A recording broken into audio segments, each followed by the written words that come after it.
Students हम पढ़ रहे हैं बीए पार्ट फर्स्ट का paper first principle of sociology समाजशास्त्र के सिद्धांत। और आज के वीडियो में हम पढ़ेंगे समाजशास्त्रीय अध्ययन का वैज्ञानिक एवं मानविकी अभिमुखन, scientific and humanistic orientation to sociological study. समाजशास्त्र का कोई विद्यार्थी समाजशास्त्रीय अध्ययन किस प्रकार से करे। समाजशास्त्र से संबंधित शोधकर्ता या वैज्ञानिक के लिए ये ज़रूरी है कि किसी घटना का अध्ययन शुरू करने से पहले उसके स्वयं का समाजशास्त्रीय पूर्व परीक्षण या अभिमुखीकरण हो।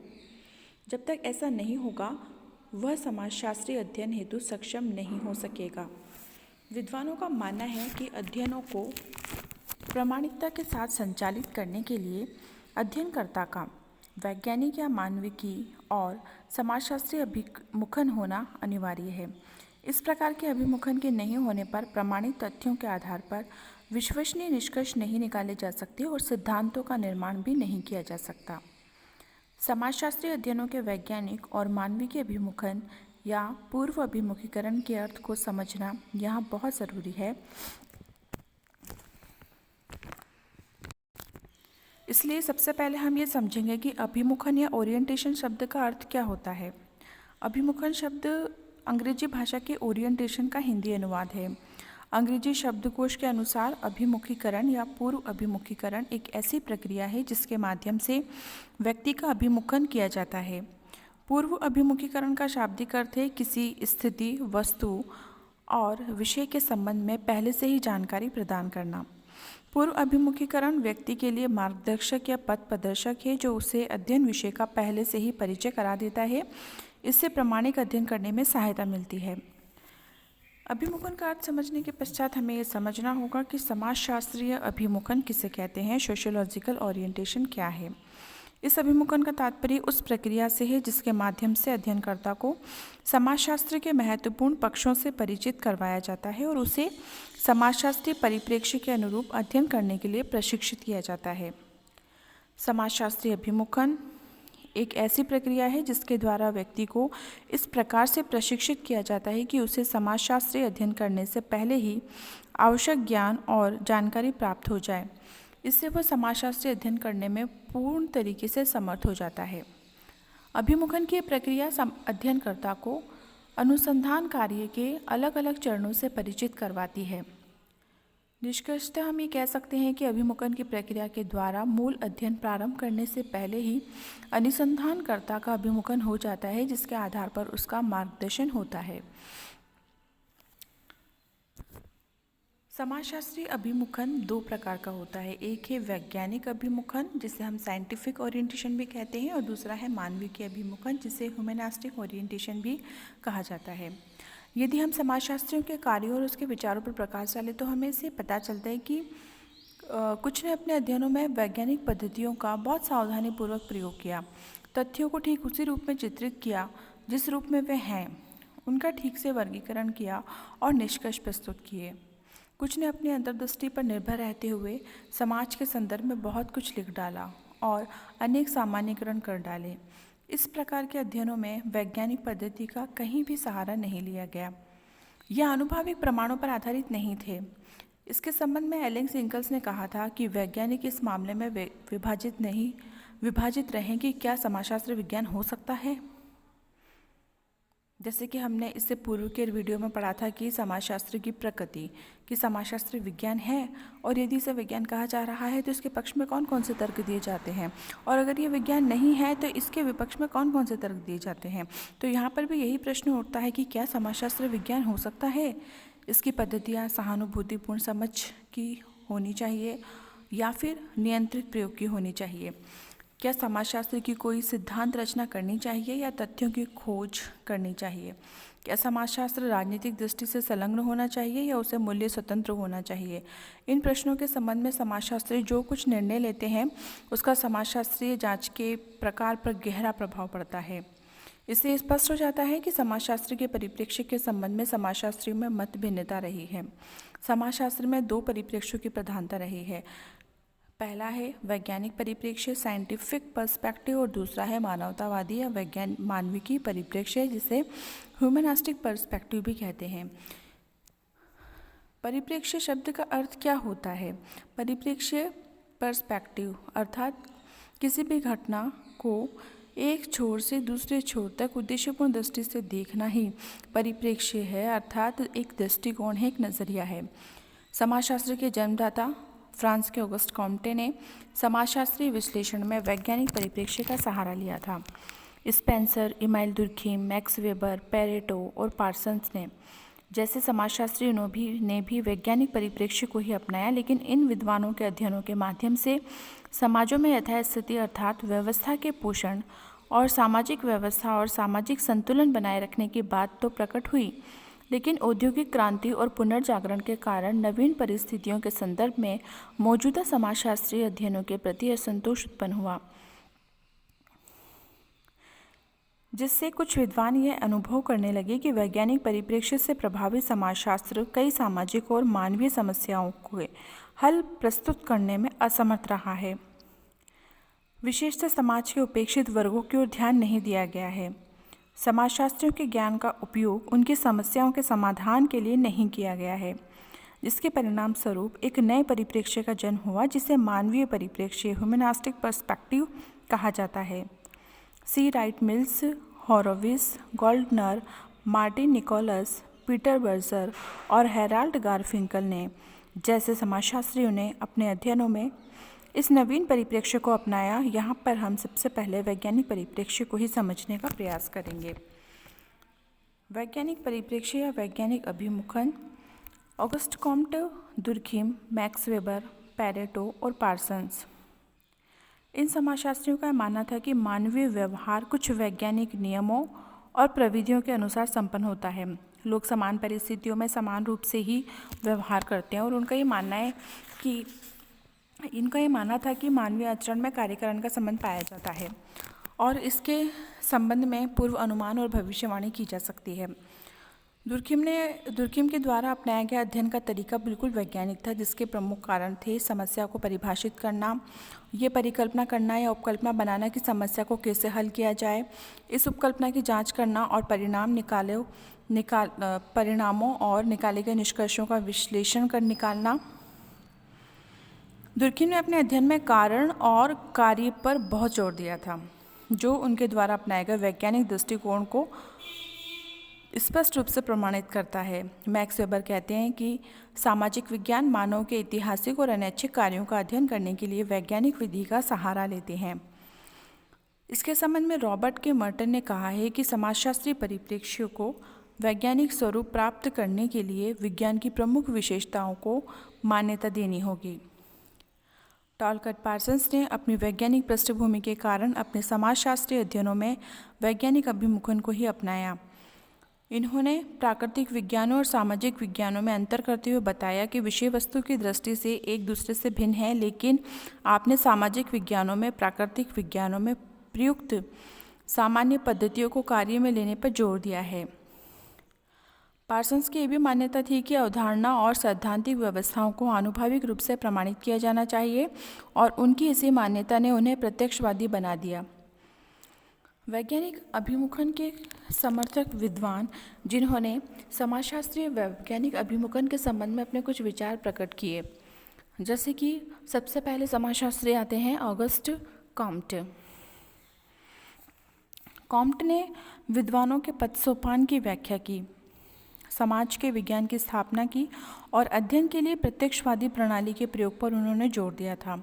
कॉम्टे ने ज्ञान के 3 स्तर बताए थे। पहला स्तर था धार्मिक, दूसरा था तत्वमीमांसक और तीसरा स्तर था प्रत्यक्षवादी या वैज्ञानिक। कॉम्टे ने अमूर्त विज्ञानों का एक एकीकृत समग्र में वर्गीकरण प्रस्तुत किया और इन्होंने विज्ञानों के पद सोपान में समाजशास्त्र को शीर्ष या टॉप पर स्थित माना। इनकी ये भी मान्यता थी कि अन्य विज्ञान समाज के इस विज्ञान के लिए नींव या आधार के रूप में काम करते हैं। कॉम्टे मानते थे कि अपनी विशेष स्थिति के कारण समाजशास्त्र एक एकीकृत विज्ञान हो सकता है और इसके द्वारा विभिन्न विज्ञानों के बीच अंतर संबंधों की खोज की जा सकती है और सभी विज्ञानों को एक प्रत्यक्षवादी व्यवस्था में संयुक्त किया जा सकता है। दूसरे वैज्ञानिक अभिमुखन के समर्थक विद्वान हैं हर्बर्ट स्पेंसर। स्पेंसर ने समाजशास्त्र को एक नया विज्ञान बनाने का प्रयास किया था। इन्होंने विज्ञान के क्षेत्र को परिभाषित किया और विज्ञान एवं धर्म के बीच समझौता किया। आपने विकास के सामान्य सिद्धांत की रूपरेखा तैयार की और इन्होंने बताया कि समाजशास्त्र अपने सबसे अधिक जटिल रूप में विकास का अध्ययन है। मार्गरेट विल्सन वाइन ने कहा कि स्पेंसर की विकास की सामान्य योजना और समाजशास्त्र में इसका विशेष प्रयोग ये बताता है कि उसने प्राकृतिक विज्ञानों के विचारों को समाजशास्त्र पर लागू किया। भौतिकशास्त्र और जीवशास्त्र दोनों ही स्पेंसर कृत समाज के विश्लेषण के आधार थे। ऑगस्ट कॉम्टे ने जीव व्यवस्था जिस व्यवस्था की अपनी कृतियों के माध्यम से रचना की वो व्यवस्था सक्षम व्यवस्था थी। क्योंकि जिसकी रचना संपूर्ण मानव जीवन को प्रभावित करने के लिए की गई थी और ये एक नए विज्ञान की रूप रचना का व्यापक प्रयत्न था। इस प्रकार समाजशास्त्र को विज्ञान बनाने की दिशा में स्पेंसर ने बहुत महत्वपूर्ण योगदान दिया था। नेक्स्ट समाजशास्त्री आते हैं इमाइल दुर्खिम। दुर्खिम ने जिस कारणात्मक प्रकार्यात्मक पद्धति को अपने अध्ययन के लिए अपनाया वह उनके वैज्ञानिक दृष्टिकोण की परिचायक है। इनके द्वारा अपनाया गया अध्ययन का तरीका वैज्ञानिक था, जिसके प्रमुख चरण थे समस्या को परिभाषित करना, उपकल्पना बनाना कि समस्या को कैसे हल किया जाए और इस उपकल्पना की जांच करना। उपकल्पना मतलब हाइपोथेसिस, किसी भी अध्ययन को करने से पहले जो पूर्व अनुमान लगाया जाता है, एक पूर्व कथन निर्मित किया जाता है और ये अब उपकल्पना आवश्यक नहीं है कि बिल्कुल सही सिद्ध हो, लेकिन ये अध्ययन कार्य में दिशा निर्देश का कार्य करती है, इसलिए इसका निर्माण किया जाता है। परिणाम और निकाले गए निष्कर्षों का इसमें विश्लेषण किया जाता है। दुर्खिम ने अपने अध्ययन में कारण और कार्य पर भी बहुत जोर दिया और उनके द्वारा अपनाए गए वैज्ञानिक दृष्टिकोण का ये स्पष्ट परिणाम है। जैसे दुर्खिम ने निष्कर्ष निकाला कि सामाजिक संबंधों के अभाव में आत्महत्याएं अधिक होती हैं। इससे स्पष्ट हो जाता है कि दुर्खिम ने अपने अध्ययन समाजशास्त्रीय वैज्ञानिक अभिमुखन को अपनाते हुए किए और अध्ययन में वैज्ञानिक पद्धति का इन्होंने सहारा लिया। नेक्स्ट आते हैं मैक्स वेबर। वेबर के अनुसार सामाजिक विज्ञान मानव के ऐच्छिक और अनैच्छिक कार्यों का अध्ययन करने के लिए वैज्ञानिक विधि का सहारा लिया है। थियोडोर एबल कहते हैं कि वेबर के लिए सामाजिक विज्ञान समसामयिक दृश्य की मूर्त स्थितियों, घटनाओं और दशाओं के अध्ययन के लिए विज्ञान की पद्धतियों और प्रविधियों को लागू करने का एक प्रयास है जो सामाजिक लक्ष्यों और मूल्यों पर सकारात्मक और नकारात्मक प्रभाव रखती हुई प्रतीत होती है। वेबर ने समाजशास्त्र को एक विज्ञान माना है और लिखा है कि समाजशास्त्र एक विज्ञान है जो सामाजिक क्रिया के व्याख्यात्मक बोध का प्रयास करता है, क्योंकि इसके द्वारा इसके घटित होने और इसके प्रभावों के कारणात्मक स्पष्टीकरण तक पहुंच सके। वेबर ने सामाजिक कार्य व्यवहार के आदर्श रूप और इन आदर्श रूपों के 4 प्रकारों, सामाजिक संबंधों के प्रकारों, औचित्यपूर्ण सत्ता की प्रकृति आदि को वैज्ञानिक तरीके से समझाया है। वेबर ने आदर्श प्रारूप की अवधारणा के माध्यम से मानवीय व्यवहार के कारणों का उल्लेख किया है और वेबर की रचनाएं इस बात का स्पष्ट प्रमाण है कि वे एक महान सामाजिक वैज्ञानिक थे।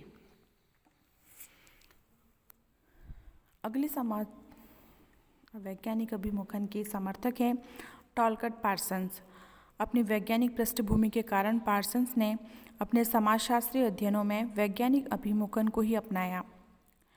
इन्होंने सामाजिक विज्ञानों को क्रिया विज्ञान के रूप में देखा। ये विज्ञान अंतःक्रिया और मूल्यों के संबंध में विचार करते हैं। पार्सन्स ने प्राकृतिक विज्ञानों और सामाजिक विज्ञानों में अंतर करते हुए बताया कि विषय वस्तु की दृष्टि से ये एक दूसरे से भिन्न हैं, लेकिन इन्होंने सामाजिक विज्ञानों में प्राकृतिक विज्ञानों में प्रयुक्त सामान्य पद्धतियों को काम में लेने पर ही जोर दिया है। पार्सन्स की मान्यता थी कि अवधारणाओं और सैद्धांतिक व्यवस्थाओं को आनुभाविक रूप से प्रमाणित किया जाना चाहिए और उनकी इसी मान्यता ने इन्हें प्रत्यक्षवादी बना दिया। आपने वैज्ञानिक चिंतन की वास्तविक प्रकृति पर जोर दिया और समाजशास्त्र में प्राकृतिक विज्ञानों की प्रवृत्तियों को अपनाया है। डेनियल डब्ल्यू रोजर्स ने ठीक ही कहा है कि ये स्पष्ट है कि पार्सन्स वैज्ञानिक परंपरा में है। वैज्ञानिक अर्थात आनुभविक या प्रत्यक्षवादी परंपरा में। वर्तमान काल के भी कुछ ऐसे समाजशास्त्री हुए हैं जिन्होंने समाजशास्त्र में वैज्ञानिक अभिमुखन को अपनाया, जैसे कि जटरबर्ग ने बताया कि समाजशास्त्रीय सिद्धांतों के प्रतिपादन में नियमों को उसी प्रकार कठोरता से लागू किया जाना चाहिए जिस प्रकार गणितज्ञ अपने गणना संबंधी सिद्धांतों की खोज करने में करते हैं। अनेक समाजशास्त्री मानते हैं कि समस्त सामाजिक घटनाएं एवं मानवीय व्यवहार वैज्ञानिक रूप में संचालित होते हैं। इनमें कार्य कारण का संबंध पाया जाता है। इनके पीछे कुछ नियम होते हैं और इन नियमों को ध्यान में रखकर ही समाज में इच्छित परिवर्तन लाए जा सकते हैं। वैज्ञानिक पद्धतियों को काम में लेते हुए आनुभविक आधार पर प्राप्त तथ्यों से सामान्यीकरण किए जा सकते हैं और मानवीय व्यवहार के संबंध में भविष्यवाणी की जा सकती है। समाजशास्त्र के विकास पर ध्यान देने से बात स्पष्ट हो जाती है कि इसमें वैज्ञानिक अभिमुखन को अपनाते हुए अनेक आनुभविक अध्ययन किए गए और कई सिद्धांत प्रतिपादित किए गए। सोरोकिन ने बताया कि 1952 से 1965 के बीच समाजशास्त्र के क्षेत्र में असंख्य अनुसंधान कार्य और तथ्य विश्लेषण और आनुभविक अनुसंधान के लिए नवीन प्रविधियों का विकास हुआ। यहाँ पर स्टूडेंट्स कहने का अर्थ ये कि इस समय समाजशास्त्र में पद्धति शास्त्र पर आवश्यकता से अधिक जोर दिया गया, जिसकी बर्जर ने बहुत आलोचना भी की थी और बताया था कि समाजशास्त्री अपने विषय से दूर चले गए हैं और वह मानव समाज के अध्ययन पर पूरी तरीके से ध्यान देने की बजाय केवल पद्धति शास्त्र की बारीकियों में उलझ गए हैं। धीरे धीरे विज्ञानवाद और वैज्ञानिक समाजशास्त्र के विरुद्ध आवाज़ उठने लगी और ये सोचा जाने लगा कि समाजशास्त्र के अध्ययन के लिए वैज्ञानिक पद्धति का प्रयोग किया जाना चाहिए या सहानुभूति और वस्टेहन नामक नई व्यक्तिपरक पद्धतियों का। क्या समाजशास्त्र में विशुद्ध सिद्धांत निर्माण पर जोर देना चाहिए या समाज की समस्याओं के प्रति जागरूक और चिंतित होना चाहिए? इसी समय समाजशास्त्र में एक नवीन परिप्रेक्ष्य का विकास हुआ जिसे मानवतावादी या मानविकी अभिमुखन कहते हैं।